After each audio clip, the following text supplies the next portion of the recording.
Wunderparlement. Wunderparlement.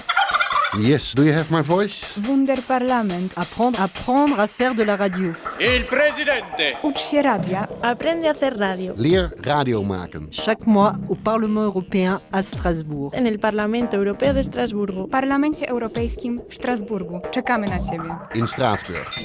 Toi aussi, tu peux venir. Bonjour, chers auditrices, chers auditeurs. Vous écoutez l'émission Wunderparlement spécialement Unicité. Nous sommes volontaires en service civique à Unicité Mulhouse dans les programmes Solidarité Énergie et Booster et nous allons vous présenter cette émission. Nous sommes en direct du Parlement européen à Strasbourg. Nous avons passé la journée avec un micro afin d'interroger les personnes présentes sur différents sujets, mais aussi pour nous permettre d'y voir un peu plus clair sur la politique européenne. Merci d'être à l'écoute. Tout de suite le sommaire de l'émission. Au programme de notre émission, vous pourrez entendre Louison, Erwan, Oriane, Nat. Nous sommes 4 jeunes en service civique à Unicité Mulhouse. Plusieurs réponses concernant l'implication des jeunes en politique, un sujet réalisé par Nat et Oriane. François Alfonsi, député de l'Alliance libre européenne, est au micro de Louison et Erwan. Une pause musicale avec un groupe corse. On part à la découverte de 2 associations présentes au marché de Noël solidaire du Parlement européen. On recevra sur le plateau des jeunes scouts de Strasbourg pour une petite interview spéciale pour le premier jour au Parlement. On recevra Pour commencer notre mission, Oriane, Nat sont allés interviewer des personnes dans les couloirs du Parlement. Ils se sont intéressés au sujet de l'implication des jeunes en politique. Bonjour, je m'appelle Martin et je suis photographe au groupe PPE au Parlement européen. D'accord. Alors, deuxième question, que pensez-vous de l'accès à la politique pour les jeunes ? Bonne question. Je crois que c'est pas facile parce que d'un côté, il faut énormément de motivation personnelle parce que tout le monde pense que la politique n'est pas accessible, mais ils sont tous assis dans leur fauteuil à rien faire. Alors que quand on veut rentrer dans la politique, il faut y rentrer. D'accord. Et troisième question, comment rendre plus accessible et compréhensible la politique ? Les gens qui comprennent pas tout ce qui se passe adorent utiliser des grands mots pour rendre la chose plus compliquée qu'elle n'est. Alors que ceux qui comprennent très bien ce qui se passe sont capables de l'expliquer à un gamin de 5 ans. Après, comment la rendre plus accessible ? C'est trouver des gens plus intelligents. Et quatrième question, et vous, comment vous êtes rentré, quand vous êtes intéressé à la politique ? En tant que photographe, je suis surtout intéressé par les personnages et les députés même, et un peu moins par leur message politique. Gabi Torpiano, je suis de Malte. Okay. Deuxième question, que pensez-vous de l'accès à la politique pour les jeunes ? Pas assez peut-être, oui, pas assez. Comment rendre plus accessible et compréhensible la politique ? Avec plus d'intérêt de la part des politiques, mais aussi avec plus de dialogue, avec en effet tout niveau de la population, mais spécialement avec les jeunes. Et vous, comment vous êtes, est-ce que vous êtes intéressé à la politique ? Oui, mais pas de participer, très intéressée, mais comme citoyenne de Malte, de l'Europe et du monde en effet. Alors, je suis Sylvia Marzolf, déléguée pour l'association Enfants du Mékong en Alsace. D'accord, merci. Deuxième question, que pensez-vous de l'accès à la politique pour les jeunes ? Alors, je pense, ou j'ai l'impression, que peut-être il n'y a pas peut-être de choses assez de choses faites pour l'accès aux jeunes. D'accord. Du coup, qu'est-ce qu'on pourrait mettre en place pour la rendre la plus accessible et plus compréhensible pour les jeunes ? Alors, je me demande s'il ne faudrait pas commencer un peu au lycée, un petit peu plus. J'étais moi-même enseignante. Peut-être qu'au lycée, faire des petits forums pour parler de la politique, ce serait peut-être pas mal. Et quatrième question, êtes-vous intéressé par la politique en général ? Ah bah oui, parce que c'est la vie de notre pays, de notre cité, oui, c'est très important pour moi. Je m'appelle Sarah. Que pensez-vous de l'accès à la politique pour les jeunes ? Très difficile actuellement. Et comment on pourrait la rendre plus accessible et compréhensible à la politique, la politique ?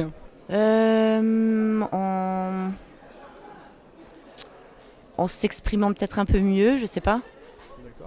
Et vous êtes intéressé par la politique?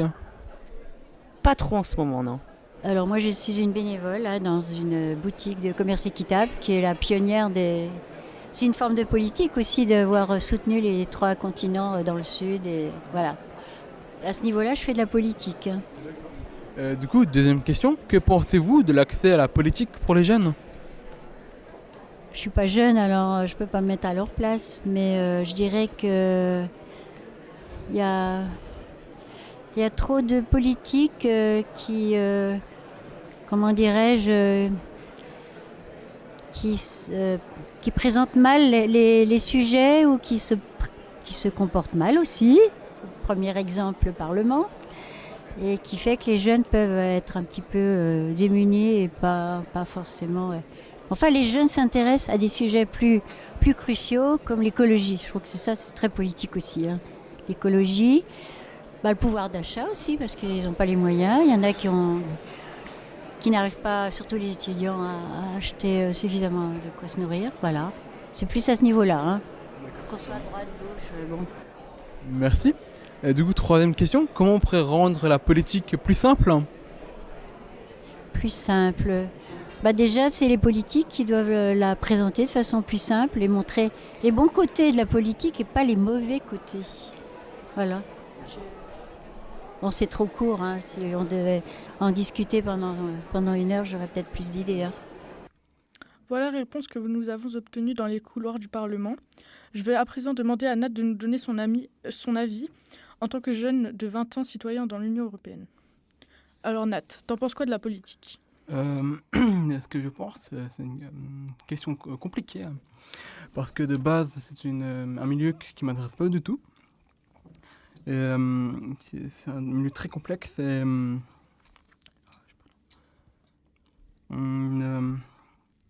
oui, j'ai du mal à répondre. J'arrive pas à la définir parce que en fait, actuellement, les jeunes on a du mal à s'identifier dans la politique. Tu peux nous dire ce que tu penses de l'accès à la politique pour les jeunes comme toi et moi ? Alors moi, je pense personnellement qu'actuellement, l'accès aux jeunes à la politique est très compliqué. Car d'abord, il y a plusieurs partis politiques, il y a plusieurs médias qui en parlent. Donc c'est difficile de choisir une idée, de s'identifier. Et aussi les politiciens, quand j'écoute les médias, ils ont un langage très compliqué, très soutenu. Et j'arrive pas du tout à comprendre certaines expressions, certains mots en fait. Et du coup, ça rend encore plus compliqué la chose à la compréhension. Et encore, je trouve aussi que la politique est comment expliquer, pas humaine en fait. Quand j'écoute les médias, en fait, quand ils parlent de nous, j'ai l'impression qu'ils parlent de chiffres, d'argent, alors que nous, on est des humains en fait. Et voilà. Et en fait, surtout qu'il y a aussi un problème avec la politique, c'est qu'il n'y a pas de transition entre le milieu scolaire et la vie active. C'est-à-dire que dès 18 ans, dès que tu as fini le lycée, tu vas tout de suite voter en fait. On t'incite à voter, alors tu ne sais pas pourquoi en fait. Donc oui, il faudrait une transition scolaire. Tu aurais plusieurs idées pour nous permettre de mieux comprendre la politique et d'y avoir accès plus facilement ? Oui, bien sûr. Alors d'abord, la rendre plus scolaire. Alors pas au collège, c'est trop tôt, parce qu'au collège on se construit. Mais au lycée plutôt, avoir une heure de cours, par exemple par semaine. C'est-à-dire qu'en cours où on définit la politique, ce que c'est quoi la gauche, la droite, etc. Du coup, pour amener justement après la vie active, pour l'amener, faire une transition en fait après la vie active. Et du coup, en parallèle, même la sensibiliser, le fait de le sensibiliser à voter pour les jeunes, faire comprendre que c'est une obligation citoyenne. Et peut-être aussi, la solution, ça pourrait être aussi des côtés des politiciens, c'est-à-dire qu'ils pourraient parler plus simplement dans les médias ou autres, ou de les expliquer ce qu'ils font, ce qu'ils disent sur les réseaux sociaux, parce que ça parle plus aux jeunes. Par exemple YouTube, TikTok, j'avais vu que Macron il avait fait une chaîne YouTube où il parlait de ça justement, de son programme. Et je pense que ce serait une bonne idée. Et la première fois que tu t'es intéressé à la politique, c'était pourquoi ? Alors comme je l'ai dit précédemment, la politique ne m'intéressait pas du tout. Et après mon cursus scolaire, ma mère m'a incité à voter. Et du coup, je suis rentré un minimum dans la politique par obligation citoyenne, en fait, sans forcément la comprendre. Enfin, réellement la comprendre. Et enfin, après avoir passé une journée ici au Parlement, t'en penses quoi? Alors, on a visité le Parlement européen. Alors, oui, c'était vachement intéressant et on a appris des nouvelles choses. J'ai vu des nouvelles choses. Et j'ai vu aussi que c'est un autre univers, en fait. C'est vraiment quelque chose à part. Enfin, j'ai l'impression que c'est quelque chose à part. Et, par exemple, on a visité les locaux des presses, en fait. Il faut imaginer que c'est des bureaux très serrés avec des murs à chaque fois fermés un petit peu. Comment expliquer? Je vais le dire avec mes mots. C'est vraiment le bureau de rail laboratoire, le cliché du boulot, métro, dodo, en fait. C'est vachement spécial, en fait, comme univers. Merci à vous, Nat et Oriane. Et tout de suite, pour continuer notre émission, nous sommes arrivés ce matin sans savoir quel sujet nous allons faire. On a appris qu'il y avait un député corse et nous, moi, Louison et Erwan, ça nous a fait kiffer parce que ça nous a rappelé nos origines corse et on avait bien envie d'en savoir plus sur lui. Il a accepté de nous recevoir au Parlement ce matin. On vous laisse écouter ses réponses. Comment l'Union européenne voit la Corse, du coup? L'Union européenne elle voit tous les territoires, donc elle ne voit pas que la Corse. Mais la Corse, c'est un territoire qui a une particularité, c'est que c'est une île. Bon, donc déjà, tous les députés européens le visualisent. Le Maine-et-Loire, c'est pas pareil. Toi. Le Maine-et-Loire, quand tu es bulgare, tu ne situes pas du tout. Tandis que la Corse, même si tu es bulgare, tu peux te dire, tiens, finalement, cette petite île me dit quelque chose. C'est comme, voilà, donc le fait insulaire nous donne une visibilité. Bon, ensuite, il y a l'histoire politique. Bon, la Corse, pendant 30 ans ou 40 ans, c'était un point d'actualité qui a été relayé dans l'Europe entière. Bon, plus ou moins, évidemment, bien davantage dans la presse française que dans une presse tchèque. Mais malgré tout, tout le monde sait qu'en Corse, il y a eu de l'actualité politique pendant 30 ans ou 40 ans, et que cette actualité politique, elle n'est toujours pas résolue, et qu'il y a toujours un problème politique qui se pose en Corse. Quelle est votre position pour l'indépendance? Il faut voir, c'est un vaste débat. Parce que aujourd'hui, quand on parle d'indépendance, on ne parle pas du tout de ce dont on parlait il y a 100 ans. Les choses sont différentes. Ni même il y a 40 ans, quand il y a eu la décolonisation, quand la France a donné l'indépendance à ses anciennes colonies. Les choses sont différentes. La France d'aujourd'hui est moins indépendante que la France d'il y a 40 ans. Par exemple, il y a 40 ans, il y avait le franc. Désormais, il y a l'euro. Bon. Donc, ça veut dire que la monnaie n'est plus un privilège de l'État français. Donc, voilà. Donc, les choses évoluent. Et donc, la construction européenne fait bouger les lignes de la nature des États. Donc, je crois que ce qui est important, puis compte tenu du fait que les rares indépendances que l'on connaît, elles ont toujours été gagnées avec des combats sanglants. Bon, c'est jamais une partie de plaisir de faire un combat de libération nationale. Et donc l'évolution des concepts, dépendance, interdépendance au niveau européen, peuvent, dans le futur de l'Europe, donc peut-être 10 ans, peut-être 50 ans, je n'en sais rien. L'histoire, c'est un temps long, c'est beaucoup plus long que les mandats politiques. Le mandat politique, c'est 5 ans. Phénomène historique, c'est sur 30, 40 ou 50 ans. Il peut permettre aux territoires qui ont une originalité bien ancrée, donc cette originalité, elle peut être acquise grâce à la géographie, mais elles peuvent être aussi acquises grâce à la politique. C'est ce que font les Basques, c'est ce que font les Catalans, par exemple. Et les territoires qui ont une forte originalité vont progressivement, je pense, pouvoir affirmer leur autodétermination, leur droit à être reconnus comme peuple d'Europe et trouver leur place dans la construction européenne. C'est, je pense, le chemin qu'il faut suivre. Et pour suivre ce chemin, pour se positionner sur ce chemin, il faut avoir la capacité de s'affirmer comme une réalité institutionnelle, politique, humaine, forte, avec des actes politiques, comme on le fait, mais aussi des actes symboliques. L'autre jour, on a parlé avec les Basques et les Catalans de faire des tournois de football, par exemple. C'est fait partie des actes qui permettent d'affirmer un territoire et de le faire connaître dans l'environnement politique où nous sommes, qui est désormais l'Europe, qui n'est plus seulement la France, qui est aussi l'Europe, et à partir de là, permettre de construire l'avenir de nos pays et de nos peuples dans le cadre de la construction européenne. Voilà, en tous les cas. Donc l'indépendance, c'est un concept qui n'est pas un concept achevé, terminé, définitif. C'est un concept évolutif, et c'est quelque chose qui se construit par le chemin de l'autonomie, je pense, et de l'évolution de l'Europe au-delà, davantage que par une rupture qui serait très probablement une rupture brutale et sanglante. D'autres régions dans l'Union européenne comme la Corse? Il y a deux axes de similitude entre la Corse et d'autres territoires. Il y a l'axe insulaire, les Baléares, la Sardaigne, au nord les îles Féroé ou les îles Hollandes. Tout ça sont des territoires qui sont des territoires proches dans les intérêts que nous représentons. Et puis, il y a les similitudes politiques, c'est-à-dire qu'il y a des territoires en Europe où des peuples sont, de par l'histoire, différents des peuples de l'État central et qui ont continué un combat pour être reconnus. Donc, dans l'ensemble français, les Corses ne sont pas seuls. Il y a les Basques, il y a les Catalans, il y a les Bretons, il y a les Alsaciens. Il y a d'autres peuples qui aussi soulèvent la revendication. Alors, ils la soulèvent de façon plus ou moins forte.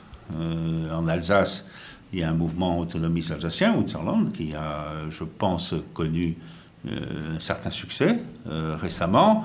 En Corse, on a la présidence de la région, des institutions, donc on a un mouvement qui est beaucoup plus fort et beaucoup plus majoritaire, je dirais, dans la population. Les revendications, mais sur le fond, c'est la même chose. On essaye de faire valoir que quand on est alsacien, on n'a pas eu la même histoire que les Normands, on n'a pas eu la même histoire que les Provençaux, que l'on est dans une autre histoire. Tout ça, c'est l'histoire de l'Europe. Hein. Je n'oppose pas une histoire à une autre. Il n'y a qu'une seule histoire, c'est l'histoire de l'Europe. Mais dans l'histoire de l'Europe, le peuple alsacien, il a eu sa place, son rôle.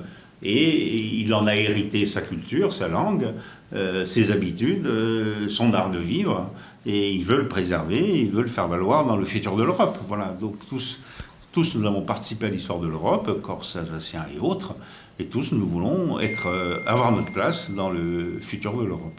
Après le décès de Colonna, comment l'Union européenne a réagi? L'Union européenne n'a pas réagi en tant que telle, mais c'est comme tous les événements qui... de cet ordre sont des événements qui lancent des messages malgré tout. Le premier message, c'est la façon dont l'État français développe une répression qui sort des cadres classiques, des cadres habituels, des valeurs de l'Europe. Parce que quand on poursuit un condamné au-delà de sa condamnation, c'est-à-dire que chaque homme reçoit une condamnation s'il a commis un délit, le principe, c'est qu'après cette condamnation, il n'y a pas d'arbitraire. La condamnation, elle est donnée par une instance de justice, et à partir du moment où la loi prévoit qu'il puisse être d'abord rapproché puis libéré, la loi devrait s'appliquer.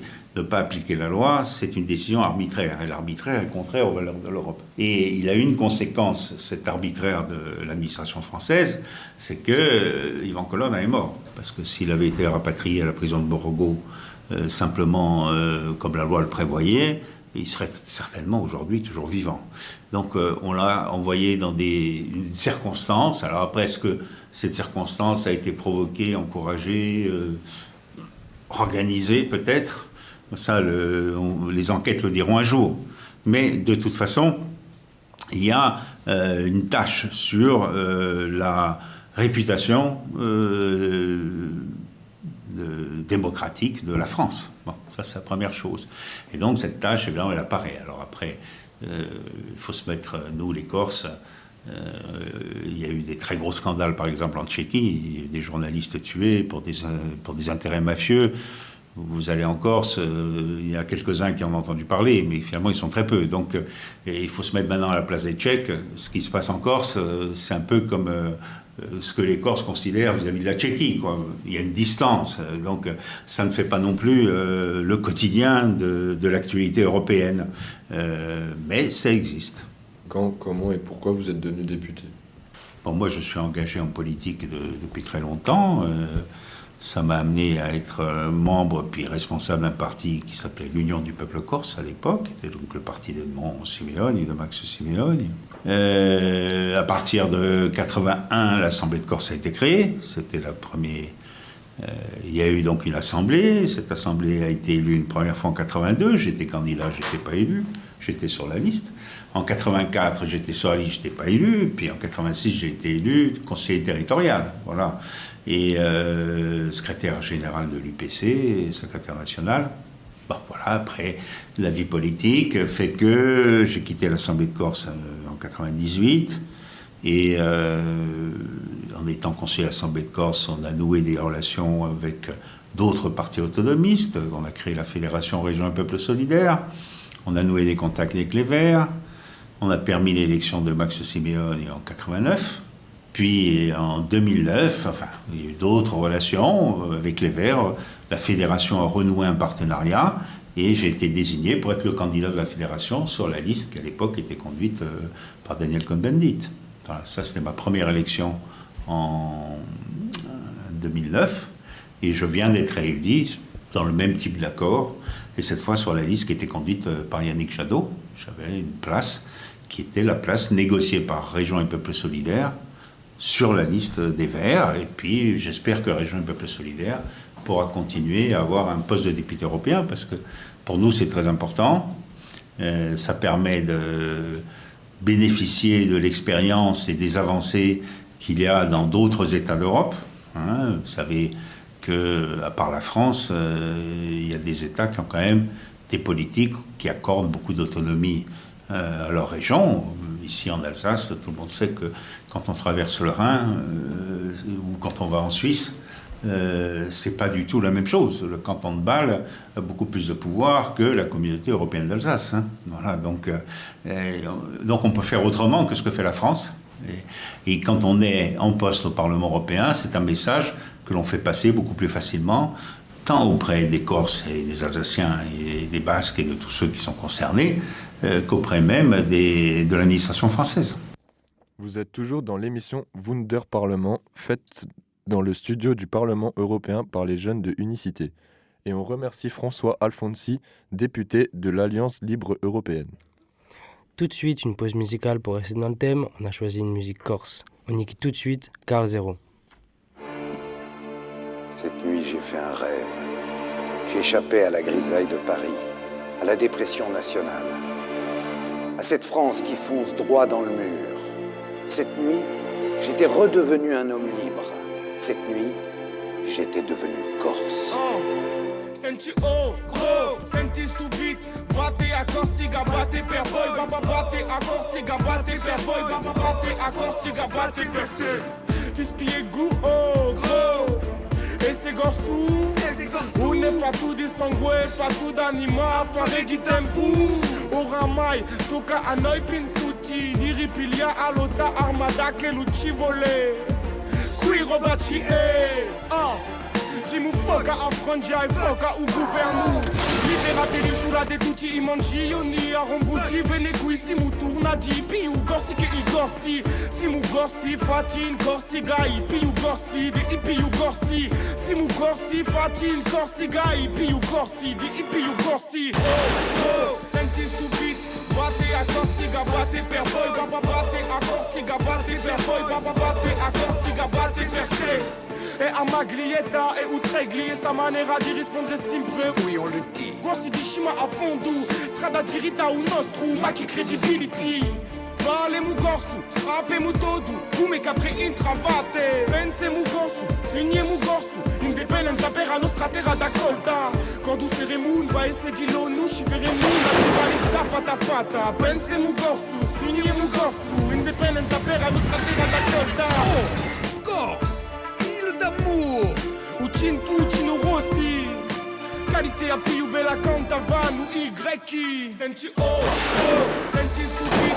Bate a Corsica, bate per voi. Bate a Corsica, bate per voi. Bate a Corsica, bate per te. Oh, senti stupid. Bate a Corsica, bate per voi. Bate a Corsica, bate per voi. Bate a Corsica, bate per te. Un contemu, mica. Un Simu chigale, femu ou rap kaldi, simu ou na putana chia di flow la wemu, perche simu pin tout est pronti à la lota, tout est pronti à mettre une bota. Vous êtes de retour dans l'émission Wonder Parlement qui est réalisée au Parlement européen de Strasbourg par les jeunes en service civique d'Unicité Mulhouse. Merci de nous écouter. À cette session de décembre, comme partout, il y a un marché de Noël même au Parlement. C'est un marché de Noël solidaire et nous y avons rencontré 2 associations.